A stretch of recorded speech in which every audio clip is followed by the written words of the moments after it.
रामायण लेखाउँछु भनेर सङ्कल्प गर्छ।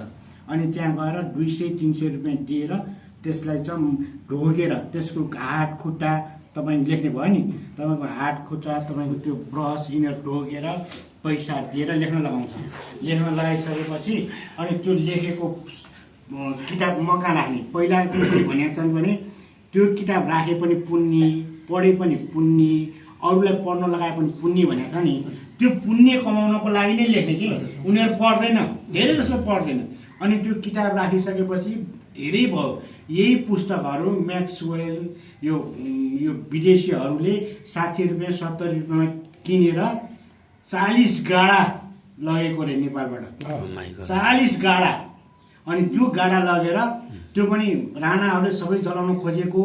अनि त्यो क्यालोप्याट्रिक के हो तिनीहरूले इन्डियाको लाइब्रेरीमा बेचे, जर्मनको लाइब्रेरीमा बेचे। यिनीहरू बेच्दै गरेर अहिले हाम्रो सफुहरू 10,000 समथिङ यहाँ छ। यस्तो 14,000 चाहन्छन् आशा सफुकुटीमा छ, 3,000 चाहन्छन् यो के अरे राष्ट्रिय पुस्तकालयमा छ, तेस्रो पुस्तकमा छ। अनि हाम्रो राष्ट्रिय अभिलेखालयमा चाहिँ झन्डै 40,000 बराबरको छ। र त्यसमध्ये के छ भनेर एउटा किताब आउँछ, अभिलेखित सूचीकरण भने। त्यो किताब नै यत्रो छ, किताब मात्र यत्रो छ भनेर। त्यो किताब पनि एकचोटि एउटा दुईटा यहाँ हेर्नु पर्यो तपाईँले, म तपाईँलाई पढाउँछु। अनि यो किताबको चाहिँ यसरी लेखा हुँदो रहेछ मेरो किताबको भन्ने कुरा थाहा हुनु पर्यो। त्यो अभिलेखाकरणमा कुन चाहिँ किताब पढ्ने त त्यसको अभिलेखालय भन्नु भएको त्यो हुन्छ। अभिलेखालय थियो चाहिँ त हो त्यसको अभिलेखालय अनुसारको सही थियो सही देख्छु एना चाहिँ तल भाषा सुख अभिलेखालय आशाको एउटा गठे ख अति हल वे अनुसार ल छिला आथन इन्लाइन द खलले चले जाछ न वेजको सारे आप जो इन्लाइन द बहुत ज्यादा जो भिन्ने दावा हेर्दै बिउ पनि तिमी नाम बनाएको सबको अनुसार तो फिनिशिङ त किया गाउ जानु जो म्यो डाफला जो छिला छुदु वेजको सारे त इन्सम गरे बिलो वो त ज्यापी थियो ब्युटी अनुसार सारे अब यहाँ यसको म एज पत्ता लागेको छु। यो यसरी लेखेको यो झनै 100 वर्ष भयो हैन? भएको छैन भयो यो 100 वर्ष भयो। यो ओ ल ठाल लङ्क यो पहिलाको एउटा अक्षर मात्र भएको चाहिँ 200 वर्ष अगाडिको, यो दुईटा अक्षर भएको यो 100 वर्ष भयो। यो नै यो 100 वर्ष भयो। अर्को यो 100 वर्ष अगाडिको मूल किताबबाट सारेको हो। यो मूलको त्यो फोटोकपी हो त्यो किताबबाट सारेर यो बनायो, यो फोटोकपी गरेर वहाँ थियो। यो तेस्रो हुन्छ, यो तेस्रो पुस्ताको हुन्छ। 300 वर्ष 300 वर्ष पास 300 वर्ष भयो कम्तीमा पनि। भनेपछि सरले भन्नुभयो जस्तै यसको पनि एउटा कपी हुन्छ। यो भन्दा अगाडि भनेपछि 100 वर्ष अगाडिको चाहिँ त्यो प्रचलित लिपिमा लेखा हुन्छ।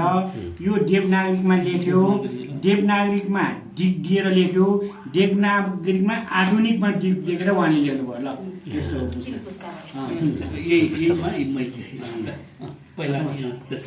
तपाईँले मैले भने नि लास्ट पुष्पक वाटिकामा यो लेख्ने बेला लास्टमा तपाईँको नाम लेखाउनु पर्यो। तपाईँ इच्छा छ भने मलाई चाहिँ यो लेख्नलाई मेरो श्रीमती फलानाले, मेरो छोरा फलानाले, मेरो बाजे फलानाले सहयोग गरेको हुनाले उनीहरूलाई शुभ आशिष सबै लेख्नुपर्छ। बुझ्नुभयो? यो लेख्नै पाइन्छ, यो लेखिसकेपछि अनि तपाईँको चाहिँ त्यो यो अब 100 वर्ष पछाडि, अहिले त नभनौँ 100 वर्ष पछाडि यसको अध्ययन गर्दा यो सबै कुरा आउँछ। अहिले हामीले मान्छेहरूको हिस्ट्री पत्ता लगाउनु भने यो सबै पढेर बस्ने होइन, सुरुको पढ्ने लास्टको पढेपछि सबै थाहा पाउँछ। यो बारे सबै A to Z थाहा हुन्छ। त्यस्तै हो। टोखाको पनि अलिकति पछि हाल्दिने। टोखा निवासी फलाना ठाउँ र सत्ता के छ सबै लेख्ने के यो तपाईँको अधिकार हो। तपाईँ यहाँ मात्र लेख्ने भनेर हुन्न, पैसा लेख्ने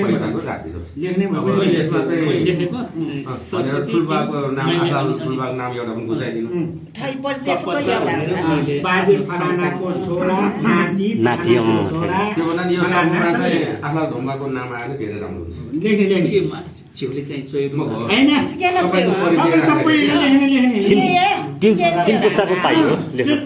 तपाईँले शिलापत्रको अभिलेख एउटा ल्याउनु पर्ने। फेरि त्यो शिलापत्रमा अभिलेखमा त त्यसरी लेखा हुन्छ त्यो अक्षरमा